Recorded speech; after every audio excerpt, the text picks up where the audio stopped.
मेरी आवाज़ सुनो, प्यार का राज सुनो। मैंने एक फूल जो सीने से लगा रखा था, उसके बदले में तुम्हें दिल से लगा रखा था जुदा सबसे मेरे इश्क का अंदाज सुनो। ये पंक्तियाँ आज मैं सबसे पहले देश के पहले प्रधानमंत्री पंडित जवाहरलाल नेहरू को समर्पित करता हूँ और मारवाड़ बुलेटिन की ओर से उन्हें शत शत नमन करता हूँ। आज के दिन हम बाल दिवस मनाते हैं और पंडित जवाहरलाल नेहरू की आज जन्म शताब्दी है। मारवाड़ बुलेटिन सुनने वाले सभी दर्शकों को चंद्रमोहन कल्ला का नमस्कार, राम राम ने खम्मा गणिसा। अभी दीपोत्सव चल रहा है, कल भाई दूज है और आज भी रामा सामा का दिन चलता रहा, लेकिन सरकारी कार्यालय आज खुले थे, कल फिर अवकाश रहेगा। हम आपको बता दें कि पंडित जवाहरलाल नेहरू ने देश का निर्माण किया और उसी की नींव पर आज देश चल रहा है। उन्हें श्रद्धांजलि देने के लिए प्रधानमंत्री नरेंद्र मोदी तक ने एक SMS संदेश सोशल मीडिया पर भेजा और कहा कि वे देश के निर्माता थे, यानी मोदी भी इसे स्वीकार करने पर मजबूर हो गए। हम ये कह दें कि नेहरू खानदान या गांधी खानदान के खुद के बीजेपी सांसद भले ही हो, लेकिन वरुण गांधी इसी खानदान से बिलोंग करते हैं और आज उन्होंने ये कहा कि वास्तव में देश का निर्माता पंडित जवाहरलाल नेहरू था और सोनिया गांधी और राहुल गांधी खड़गे ने भी शांतिवन जाकर के नेहरू को श्रद्धांजलि दी है। हम आपको ये भी बता दें कि दिल्ली में ज़बरदस्त वायु प्रदूषण फैला हुआ है और डॉक्टरों की सलाह पर सोनिया गांधी शुद्ध हवा की तलाश में जयपुर आई है और कुछ दिन तक जयपुर रहेगी और राजनीतिक चर्चाओं को लेकर के वे मुख्यमंत्री अशोक गहलोत से मिलती रहेगी। अब बात करते हैं वर्तमान में चुनाव की।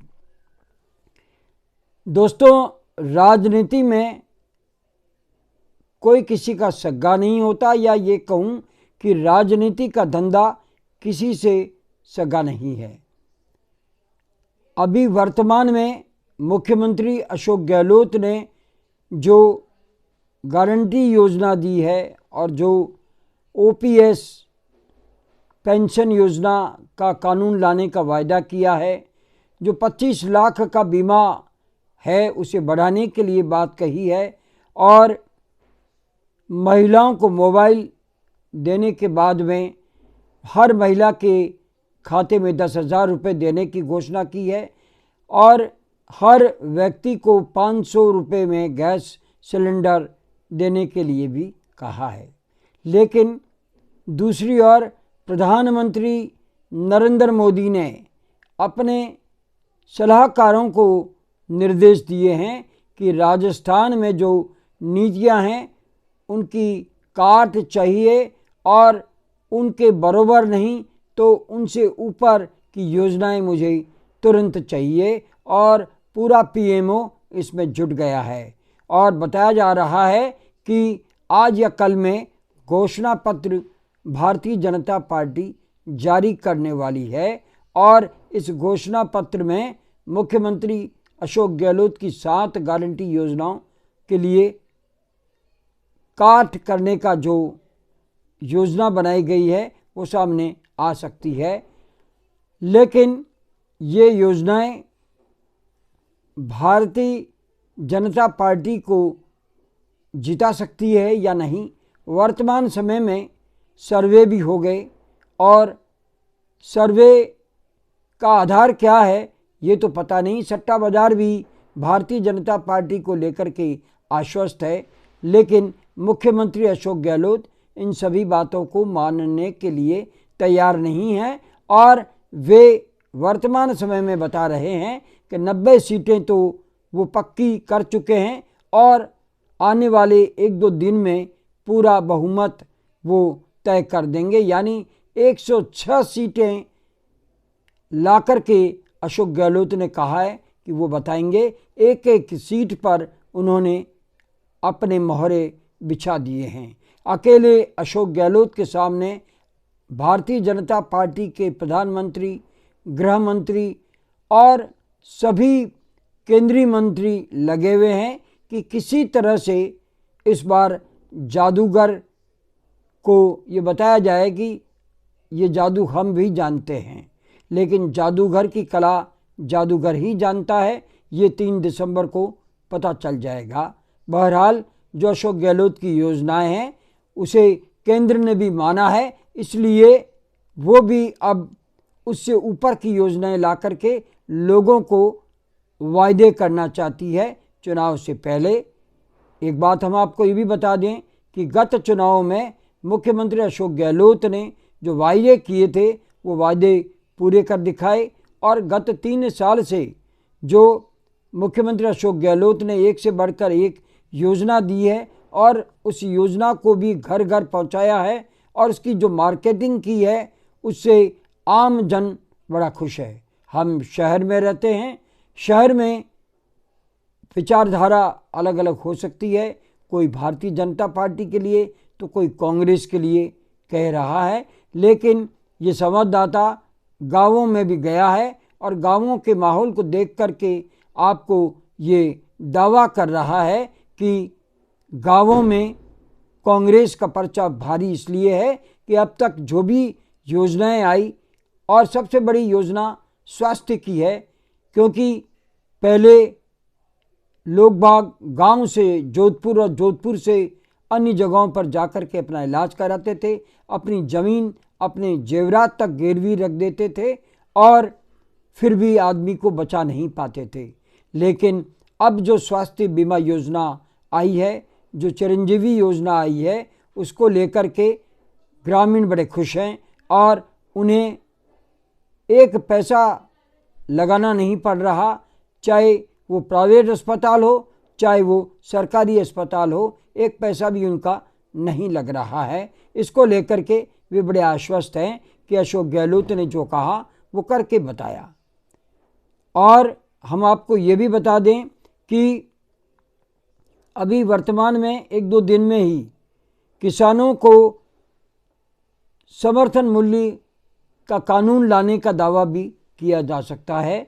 और ये भी आपको बता दें कि वर्तमान में ईस्ट राजस्थान में ईस्टर्न कैनाल को लेकर के जो लोग सामने आए हैं वो ये कह रहे हैं कि ये काम केंद्र सरकार को कब का पूरा कर देना चाहिए था और इसको लेकर के वे आंदोलन भी कर चुके हैं और राजस्थान सरकार ने अपना फट जारी करके आश्वस्त कर दिया है और ये वोट बैंक तक ले जाता है या नहीं ले जाता है ये मुद्दा तो बन चुका है। ये 3 दिसंबर को पता चल जाएगा। अब सबसे बड़ी दिक्कत जो आ रही है वो गुर्जर समाज की है। तो गुर्जर समाज नाराज़ है और सचिन पायलट को मुख्यमंत्री नहीं बनाया, इसको लेकर के नाराज़गी है। लेकिन सोनिया गांधी और राहुल गांधी ने, प्रियंका गांधी ने ये कह दिया है कि जब सरकार ही नहीं आएगी तो मुख्यमंत्री का चुनाव कैसे होगा, पहले कांग्रेस की सरकार आएगी उसके बाद देखेंगे। यानी गुर्जर्स को मनाने के लिए ये बहुत बड़ा दाव कांग्रेस खेल चुकी है। लेकिन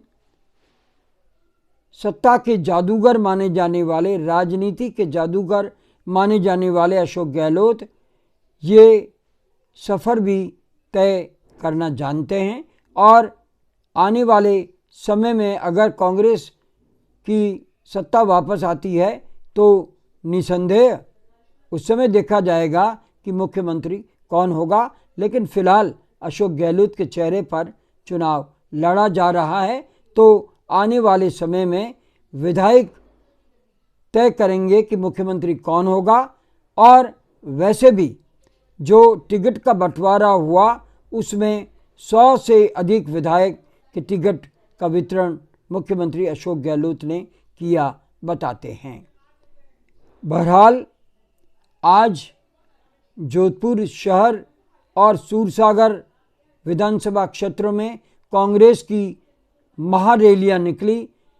शहर रैली जोधपुर शहर परकोटे से होती हुई वर्तमान में शहर विधायक मनीषा पवार के कार्यालय में जाकर के आम सभा में तब्दील हो गई और सभी कार्यकर्ताओं ने एक ही आह्वान किया कि हमें कांग्रेस को जिता करके अशोक गहलोत के हाथ मजबूत करने हैं। और सूरसागर, जहां पर ऐसा कहा जाता है कि जब भी अल्पसंख्यक खड़ा होता है तो हिंदू और मुस्लिम के बीच में मतों का बंटवारा हो जाता है, लेकिन आज जो सूरसागर में रैली निकली, अल्पसंख्यकों की भीड़ तो थी ही, साथ में कई ऐसे नेता भी थे जो कि कहा जाता है कि सूर्यकांता व्यास के समय उनका साथ देने के लिए बाहर निकले थे।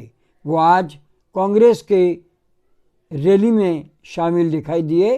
तो ऐसा लगता नहीं कि इस बार हिंदू मुस्लिम मतों का विभाजन होगा, लेकिन अभी सूरसागर की सीट को लेकर के कुछ भी नहीं कहा जा सकता कि कौन जीतेगा और कौन हारेगा। बहरहाल प्रधानमंत्री नरेंद्र मोदी 23 नवंबर को जोधपुर शहर परकोटे में एक रोड शो करने वाले हैं। उसके बाद माहौल कितना बदलता है ये 23 तारीख को ही पता चल पाएगा। अब हमें आज्ञा दीजिए, हमारा बुलेटिन यहीं समाप्त होता है। और ये बुलेटिन आपको कैसा लगता है? अगर आपको ये बुलेटिन पसंद है तो इसे सब्सक्राइब करें, लाइक करें, शेयर करें। नमस्कार, जय हिंद, शुभ रात्रि, शब बखैर।